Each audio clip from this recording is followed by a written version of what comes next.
வணக்கம். நடிகரும் தாவேகா தலைவருமான விஜய சுத்தி பல செய்திகள் இன்னைக்கு வந்துகிட்டு இருக்கு. அவருடைய பிறந்த நாள் அன்னைக்கு அவர் வீட்டுல இல்ல, ரசிகர்கள் அவர் சந்திக்கல, அதாவது தொண்டர்களை அவர் சந்திக்கல. த்ரிஷா கூட பர்த்டே கொண்டாடினாரு.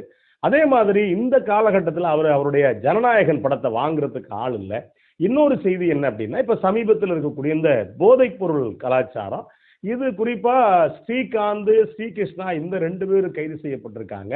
இதுல விஜய்க்கும் தொடர்பு இருக்கு அப்படிங்கிற வகையில பல செய்திகள் வந்துகிட்டு இருக்கு. இதுல உண்மையிலேயே எந்த அளவுக்கு உண்மை இருக்கு அப்படிங்கிற இன்னொரு கேள்வி இருக்கு. ஆனா இதையெல்லாம் யோசிச்சு பாக்குறப்ப விஜய நடுத்தரவுல நிறுத்துறதுக்கான ஏற்பாட்டை பல பேர் செய்யறாங்களோ அப்படிங்கிற இந்த செய்தியும் நம்ம மனசுக்குள்ள வந்துகிட்டே இருக்கு. ஒரு அரசியல்வாதின்னா யாரு, ஒரு நடிகர்னா யாரு அப்படிங்கிற ஒரு அளவுகோல் இருக்கு. இது குறித்து தான் விஜய நடுத்தரவுல நிப்பாட்டுறதுக்கான எந்த வகையில ஏற்பாடு நடக்குது அப்படிங்கிறது குறித்து தான் பார்க்க போறோம். விஜயை பொறுத்த வரைக்கும் அவருடைய அந்த பிறவி குணம்னு சொல்லுவாங்க இல்லையா, நீங்க என்னத்தை பண்ணாலும் தன்னுடைய இயற்கை குணம் மாறாது அப்படிம்பாரு கவியரசர் கண்ணதாசன். அவருடைய பிறவி குணம் என்ன அப்படின்னா, தனிமையில இருக்கிறது. தேவையில்லாம யாரு கூடயும் பேசுறது இல்ல. இதுக்கு ஊர்ல என்ன சொல்லுவாங்க அப்படின்னா, ஆலண்டா பிசாசு அப்படிம்பாங்க. யாரை பார்த்தாலும் பிடிக்காது, தேவையில்லாம யார்ட்டையும் பேச மாட்டாங்க. அவங்க கிட்ட ஏதாவது பேசணும் அப்படின்னா நம்ம காசு கொடுத்தா கூட பேச மாட்டாங்க. இந்த வால்டர் வெற்றிவேல்ல சத்யராஜுக்கு தம்பி ஒருத்தர் இருப்பாரு. அவரை கவுண்டமணி கேட்பாரு, இது எத்தனை அப்படிம்பாரு, பேசாம இருப்பாரு. இது எத்தனை அப்படிம்பாரு, பேசாம இருப்பாரு. இது எத்தனை அப்படிம்பாரு, பேசாம இருப்பாரு. இது மாதிரி உங்க ஒப்பன் இருந்தவங்க உங்க அண்ணன் இருந்துடக்கூடாதாடா, நாடு நல்லா இருக்கும்டா அப்படிம்பாரு. இப்போ இது மாதிரி தான் இது விஜய சொல்லி குறையில்லை. அவருடைய குணநலன் என்ன அப்படின்னா, தேவையில்லாம யாரு கூடயும் பேசாதது. இன்னும் குறிப்பா என்ன சொல்லுவாங்க அப்படின்னா, அவரை பொறுத்த வரைக்கும் கேரவானுக்குள்ள இருப்பாரு, நேரா நடிப்பாரு, நடிச்சுட்டு யாரையும் கண்டுக்க மாட்டாரு, சாப்பிடுறது கூட பக்கத்துல இருக்கக்கூடிய யாரு கூடயும் சாப்பிட மாட்டாரு அப்படின்னு இந்த மாதிரியான செய்திகள் ஒரு பக்கம் ஆரம்பத்திலிருந்து இப்ப வரைக்கும் வந்துகிட்டு இருக்கு அப்படின்னு வச்சுக்கோங்களேன். நீங்க விஜயை பொறுத்த வரைக்கும் இன்னும் பல விஷயங்கள் இருக்கு. அவரு திடீர்னு அரசியலுக்கு வந்தார். அதுக்கு முன்னாடி வரைக்கும் விஜய் இந்த அரசியலுக்கு வரப்போறேன், வைக்க போறேன் அப்படின்னு எந்தவித கருத்தையும் விஜய் சொல்லவே இல்லை. திடீர்னு அரசியலுக்கு வந்த உடனே திடீர்னு அரசியலுக்கு வர முடியுமா அப்படிங்கிற இன்னொரு கேள்வி இருக்கு. இப்ப நீச்சல் அடிக்கிறவன் என்ன பண்ணுவான், ஏற்கனவே யாரையாவது பிடிச்சி நீச்சல் அடிப்பான், இல்ல கூட பக்கத்துல இல்லைன்னா ஒரு சின்ன ஓடை மாறியில சின்ன அந்த குட்டை இருக்கு இல்லையா, ஆழம் இல்லாத குட்டை, அதுக்குள்ள முதல்ல நீச்சல் பழகுவான். அப்புறம் கொஞ்சம் கொஞ்சமா நண்பர்களோட சேர்ந்து நீச்சல் அடிக்க போவான். இல்லைன்னா அப்பா அம்மாவே பல பேர் நீச்சல் கத்துக்க விடுவாங்க. அதுக்கு பிறகுதான் ஒரு பெரிய கிணறா இருந்தாலும் சரி, இல்ல பெரிய ஓடக்கூடிய ஆறா இருந்தாலும் குதிப்பான். அப்ப நீச்சல் அடிக்கிறதுக்கு ஒருத்தனுக்கு முக்கியமான விஷயம் என்னன்னா, இவ்வளவு பழக்கம் ஏற்பட்ட பிறகுதான் ஒருத்தர் நீச்சல் அடிக்க முடியும். ஆனா விஜய் என்ன அப்படின்னா, யோசிக்காம திடீர்னு அரசியல்ல குதிச்சிட்டாரு. குதிச்சு அரசியல்ல ஜெயிக்க முடியுமா அப்படிங்கிற ஒரு கேள்வி, இல்ல தள்ளி விட்டது யாரு அப்படிங்கிற இந்த ஒரு கேள்வி இருக்கு. பெரும்பாலானவங்க சொல்றது என்ன அப்படின்னா, பாஜக தான் திட்டமிட்டு விஜய அரசியலுக்குள்ள தள்ளி விட்டாங்க அப்படிங்கிற இந்த விஷயத்த குறிப்பா சொல்லிக்கிட்டு இருக்காங்க. சரி, இது இருக்கட்டுங்க. அரசியல் இன்னொரு பக்கம் இருக்கட்டும். இன்னொரு பக்கம் என்ன சொல்றாங்க அப்படின்னா, த்ரிஷா தன்னை ஜெயலலிதா மாதிரியே நினைக்கிறாங்க, விஜய் எம்ஜிஆர் மாதிரி அப்படி நினைக்கிறாங்க அப்படிங்கிற இந்த செய்தியை ஒரு பக்கம் சொல்லிக்கிட்டு இருக்காங்க. ஒரு பக்கம் யோசிச்சு பாருங்களேன், நீங்க எம்ஜிஆர் ஜெயலலிதா வாழ்ந்த காலகட்டம் வேற. எம்ஜிஆர் 1971 எம்ஜிஆர் வர்றாரு, 77 முதலமைச்சர் ஆகிறாரு. அந்த காலகட்டம்னா தொலைக்காட்சி வராத காலகட்டம், இணையம் அப்படின்னா என்னன்னு தெரியாத காலகட்டம், சினிமாவை தவிர வேற எதுவும் தெரியாத காலகட்டம், சினிமா நடிகர்களை கடவுளா மக்கள் வணங்கின காலகட்டம். ஆனா இப்ப என்ன அப்படின்னா, இன்னைக்கு அந்த மாதிரி எம்ஜிஆர் மாதிரி படம் எடுக்கிறதுக்கு ஆள் கிடையாது. இன்னொன்னு, அப்படி எம்ஜிஆர் என்ன அப்படின்னா, ஏறத்தாழ சினிமாவுக்கு வந்ததுல இருந்தே தன்னை செதுக்கிட்டு வந்தார். அரசியலுக்கு அவருக்கு புரியுதோ புரியலையோ, இல்ல பிடிச்சிச்சோ பிடிக்கலையோ, திட்டமிட்டே தன்னுடைய சினிமா வாழ்க்கையை செதுக்கிட்டே வந்தவர் எம்ஜிஆர். ஆரம்பத்தில இருந்து அரசியல் கட்சிகள்ல இருந்து, முதல்ல காங்கிரஸ்ல இருந்து திரும்ப திராவிட சிந்தனையால ஈர்க்கப்பட்டு திமுகவுல இருந்து பின்னாடி அதுக்குள்ள இருந்து பல தனக்கான அந்த இதெல்லாம் கத்துக்கிட்டு அதுக்கு பிறகு திமுகவுல இருந்து பிரிஞ்சு அண்ணா திமுக அப்படிங்கிற கட்சியை ஆரம்பிச்சு முதலமைச்சர் ஆகிறார்.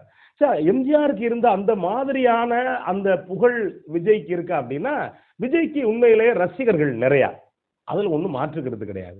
நீங்க அன்னைக்கு ஜெயலலிதா எம்ஜிஆர் இருந்த காலகட்டத்துக்கும் இன்னைக்கு விஜய் த்ரிஷா இருக்க காலகட்டத்துக்குமான வாழ்க்கை முறை வேற.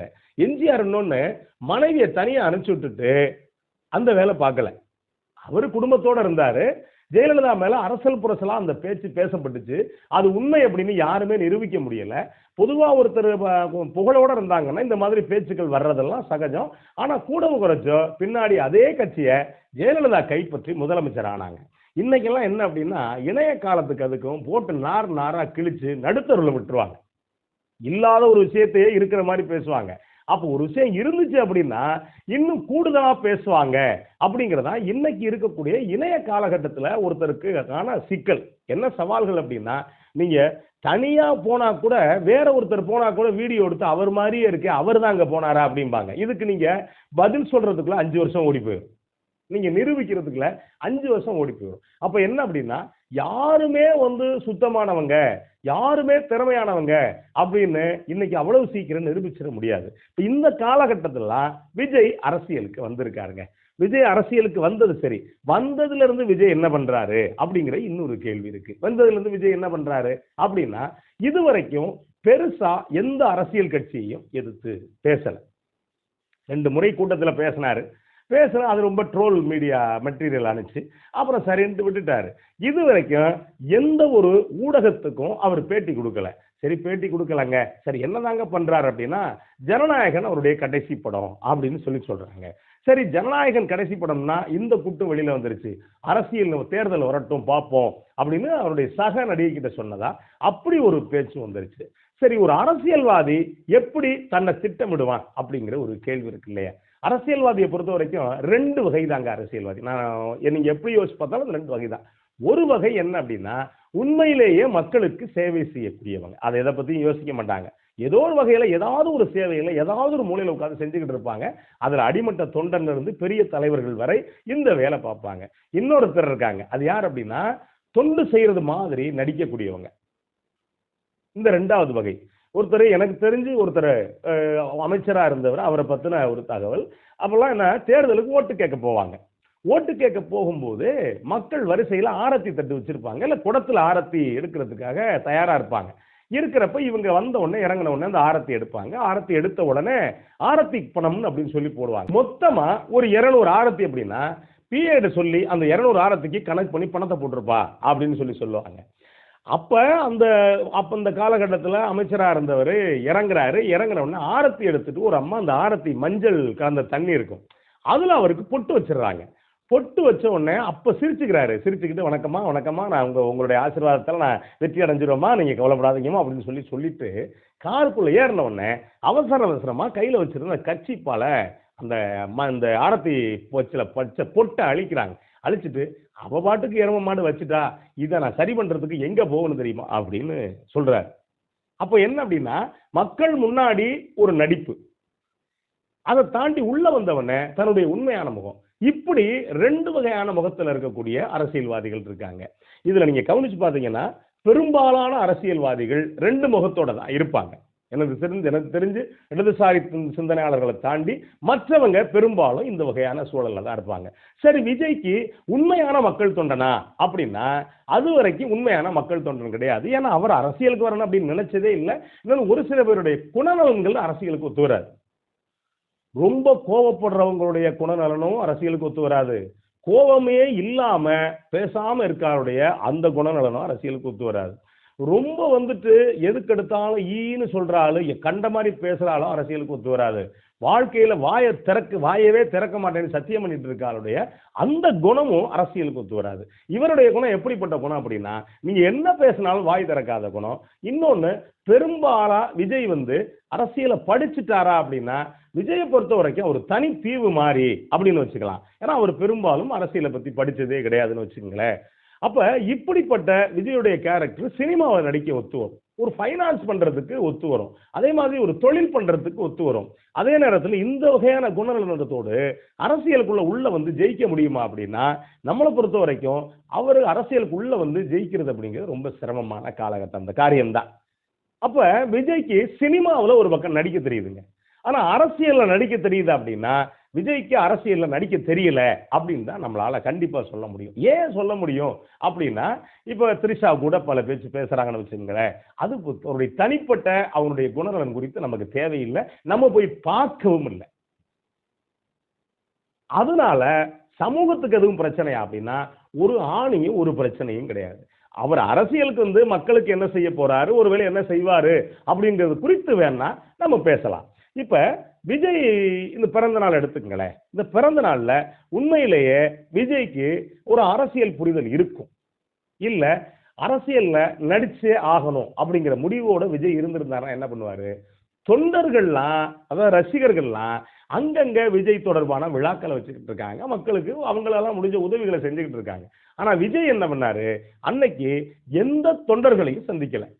அரசல் புரசலான பேச்சு என்ன அப்படின்னா, திரிஷாவோட அவரு தன்னுடைய பிறந்த நாளை கொண்டாட போயிட்டாரு அப்படிங்கிறது மாதிரியான அப்படி ஒரு பேச்சை கட்டவிழ்த்து விட்டுட்டாங்க.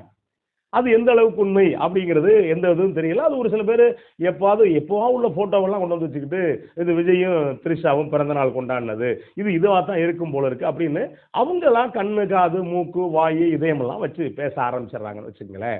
அப்ப நீங்க ஒரு தலைவன்னா ஒன்னும் தன்னுடைய பிறந்த நாள் நெகிழ்வோட கொண்டாடணும், இல்லையா கொண்டாடுறது மாதிரி நடிக்கணும். ரஜினிகாந்த் ஏன் அரசியல்ல இருக்க முடியல? நல்லா யோசிச்சு பாருங்களேன். ஏன் அரசியலுக்கு ரஜினிகாந்துடைய குணத்துக்கும் ஒத்து வராது? ஏன் ஒத்து வராது அப்படின்னா, தன்னுடைய பிறந்த நாள்ல பெரும்பாலும் இமயமலைக்கு போயிடுவார் ரஜினிகாந்த். ஆனா என்ன பண்ணுவாருன்னா, முன்னாடியே ஒரு அறிக்கை கொடுத்துருவாரு. அவர் இமயமலைக்கு போறாரா, இல்ல வெளிநாட்டுக்கு போறாரா, இல்ல வெளியூர் போறாரா, இல்ல வீட்டுக்குள்ளதான் இருக்காரா அப்படிங்கிறது வேற. ஆனா ரஜினி என்ன பண்ணுவார் அப்படின்னா, அறிக்கை கொடுத்துட்டு இமயமலைக்கு போறோம்னே பெரும்பாலான ரசிகர்கள் பார்ப்பாங்க, அட ஏன்பா அங்க போயிட்டு தேவையில்லாம அப்படின்னு அவன் செலவை மிச்சப்படுத்திக்கிட்டு வீட்டுல உட்காந்துருப்பான். அவனுடைய நேரத்தை மிச்சப்படுத்திக்கிட்டு வீட்டுல உட்கார்ந்திருப்பான். அப்ப ரஜினிக்கு தெரிஞ்ச அரசியல் கூட விஜய்க்கு தெரியலையோ அப்படின்னு தான் நமக்கு தெரியுது. அப்ப விஜய்க்கு அரசியல் அப்படிங்கிறது ஒத்து வராம யாரோ உள்ள தள்ளி விட்டுருக்காங்க. யாரோ உள்ள தள்ளி விட்டு குதிச்சுட்டு விஜய்க்கு என்ன சிக்கல் ஆகுது இப்ப அப்படின்னா, அரசியல்ல அவருக்கு நடிக்க தெரியல. சரி, அரசியல்லாம் நடிக்க தெரியல, சினிமாவில் நடிச்சார். அவருக்கு நடிப்பு சூப்பரா இருக்கா, சிவாஜியோடய எல்லாரையும் ஒப்பிட்டு பேசக்கூடாது, அப்படி பேசணுங்கிற எந்த அவசியமும் கிடையாது. அவருடைய பெரிய ரசிகர்களை வச்சிருந்தாரு. இந்த ரசிகர்கள் மூலமா வந்து பல கோடிகளை சம்பாதிச்சிருக்காரு. அவருடைய நடிப்பு பல பேருக்கு பிடிக்கும் அப்படின்னு வச்சுக்கோங்களேன். இப்ப அப்படிப்பட்ட விஜய்க்கு இன்னைக்கு என்ன சிக்கல் வந்திருக்கு அப்படின்னா, இன்னொரு சிக்கல், விஜய் வந்துட்டு அரசியல்ல தேறுவாரா தேரமாட்டா மாட்டாரா அப்படிங்கிற வகையில பேசிக்கிட்டு இருக்கக்கூடிய காலகட்டத்தில் அவருடைய ஜனநாயகன் திரைப்படம் வாங்க ஆள் இல்ல அப்படிங்கிற இந்த சூழல் வந்திருக்கு. என்ன அப்படின்னா, திட்டமிட்டு விஜய ஒரே நேரத்துல சினிமாவிலையும் காலி பண்ணி அரசியல்லையும் காலி பண்ணி நடுத்தருக்கு கொண்டு வர்ற ஏற்பாடு இருக்குமோ அப்படிங்கிறதா இதை நம்ம யோசிக்க வேண்டியிருக்கு. ஒண்ணு விஜய் யோசிச்சிருக்கணும், என்னன்னா ஏதோ ஒரு வகையில விஜய் மாட்டிட்டார் போல இருக்கு. மாட்டிட்டு அதுல இருந்து விடுபட முடியாம விஜய் இன்னைக்கு வாயில்லா பூச்சி மாதிரி ஊமையன் கனவு கண்டா ஒருத்தருக்கும் சொல்ல முடியாது அப்படிங்கிற மாதிரி எங்கேயும் சொல்லவும் முடியல விஜயால, மெல்லவும் முடியல, இன்னொன்னு மேடைகளுக்கு வந்து பேசவும் முடியல, பொதுவெளியிலையும் பேச முடியல. ஒரு அரசியல் தலைவன்னா டக்குன்னு எப்பவாவது பிரஸ் மீட் வைக்கணும், எழுதிக்கிட்டாவது இதெல்லாம் இருக்குங்க இதுதாங்க நான் அப்படின்னு சொல்லிட்டு போயிடணும். விஜய் அந்த மாதிரியான ஏற்பாடோடையும் கிடையாது. இப்ப விஜய்க்கு புதுசா இன்னொரு விஷயத்தை கண்ணு காது மூக்கு வச்சு சொல்றது என்ன அப்படின்னா, இன்னைக்கு இருக்கக்கூடிய போதை வழக்கத்துல விஜய்க்கும் பங்குண்டு அப்படின்னு கண்ட மாதிரி பேசுறாங்க. இது எந்த அளவுக்கு உண்மை அப்படின்னு தெரியாது. இந்த மாதிரி விஷயங்கள்லாம் ஒருத்தரை குற்றச்சாட்டும் போது உண்மையிலேயே ஒண்ணு நம்ம யாரையாவது வச்சு கண்டுபிடிச்சிருந்தா பேசலாம், இல்ல அவர் கூட தொடர்பு இருந்து ஒன்னு அவர் கூட பங்கெடுத்து அவர் கூட போதைப் பொருள் பழக்கம் இருந்து பேசினா பரவாயில்ல. அவரும் நானும் வந்து கொக்கைன் குடிச்சோம்ங்க இல்ல அருந்தனம்ங்க அப்படின்னு சொல்லி பேசலாம். இல்ல அவர் அருந்தும் போது நான் பார்த்துக்கிட்டு இருந்தேன் அப்படின்னு பேசலாம். இல்ல கூட இருந்து பாருங்க அவர் அருந்தும் போது நான் ஒரு வீடியோ வச்சிருக்கேன் பாருங்க அப்படின்னு கூட பேசலாம். இப்ப ஏஐல கூட நீங்க வீடியோ எடுத்துட்டு போடலாம் அப்படின்னு வச்சுங்களேன். அப்போ அவருக்கு வேற போதை பழக்கங்கள் இருக்கலாம், இருக்குன்னு நமக்கு தெரிஞ்ச நண்பர்கள்லாம் சொல்றாங்க. ஏன்னா ஒரு 6 மணிக்கு மேல விஜய் வந்துட்டு எந்த வகையிலும் நடிக்க மாட்டாரு, தனியா உட்கார்ந்து உயர் ரக சரக்கு சாப்பிடுவாரு அப்படின்னு சொல்லி சொல்றாங்க. இந்த மாதிரி சாப்பிடுறவங்க சினிமாவுக்குள்ள ஏறாலும். அது எம்ஜிஆர் தான் திட்டமிட்டு நான் செய்ய மாட்டேன் அப்படிங்கிற வகையில ரொம்ப தெளிவா இருந்தாரு. மற்ற யாரும் அதை குறித்து சொல்லவும் இல்லை, அது குறித்து பேசவும் இல்லை அப்படின்னு வச்சுக்கோங்களேன். அப்ப யாருமே பார்க்காம யாருமே இது குறித்து சொல்லாம விளம்பரத்துக்காக விஜயை இன்னொரு பக்கம் மட்டம் தட்டுறது அப்படிங்கிறது ஏற்புடையது கிடையாது. விஜய்க்கு நமக்கும் அரசியல் ரீதியா வேறுபாடு கருத்து வேறுபாடு இருக்கலாம். ஆனா அதுக்காக ஒரு நடிகரை போய் அவ்வளவு கீழ்த்தரமா விமர்சிக்க வேண்டியதில்லை. உண்மையிலேயே விஜய் மேல உங்களுக்கு ஒரு வெறுப்பு இருந்தா கூட உண்மையா இருந்தா அந்த மாதிரி செய்தியை போடலாம் அப்படிங்கிறத யதார்த்தம். இன்னொரு பக்கம் பார்த்தா விஜய் அப்பாவித்தனமா இருந்து தன்னுடைய இந்த அரசியல் வாழ்க்கை, சினிமா வாழ்க்கை ரெண்டுக்குமே வேற வகையில வீழ்ச்சி தேடுறாரோ அப்படின்னு நம்ம யோசிக்க வேண்டியிருக்கு. நன்றி, வணக்கம்.